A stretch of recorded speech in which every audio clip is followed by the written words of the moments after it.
Untuk dana persaraan sekitar RM4,000 hingga RM5,000 sebulan, yang manakah pilihan gold bar yang terbaik? Gold bar 100 gram ataupun gold bar 50 gram ataupun gold bar 10 gram?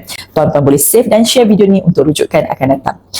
Kebiasaannya penyimpan emas yang memilih untuk simpan gram emas bersaiz besar, untuk persaraan mereka akan pilih saiz-saiz besar ini atas dua sebab ini. Pertama, mereka tidak perlu jual emas setiap bulan. Dengan gold bar 50 gram ini, mereka boleh jual emas setiap 5 bulan dan belanja sebulan 1 gram. Ataupun bakal pesara boleh memilih gold bar 100 gram ini dan jual setiap 10 bulan. Ini kebiasaannya untuk pesara yang terhad dari segi logistik, kerana mungkin dia tidak mudah untuk keluar rumah setiap bulan. Dan yang kedua, alasannya adalah golongan pesara yang ingin memaksimumkan keuntungan dalam simpanan emas. Biasanya pesara ini mempunyai pendapatan pasif untuk menampung perbelanjaan selepas bersara, sama ada duit pencen bulanan, duit hasil rumah sewa ataupun duit hasil perniagaan. Simpanan duit yang mereka ada untuk mereka bekukan dalam bentuk emas ini bukan untuk kegunaan bulanan. Ini untuk mereka memaksimumkan keuntungan. Tapi mana yang lebih untung? Jual 10 gram satu bulan ataupun jual 100 gram setiap 10 bulan? Dari sejarah harga emas 20 tahun yang lalu, kadar kenaikan harga emas purata 10% setahun. Makna dalam 10 bulan akan dapat perbezaan harga emas yang ketara.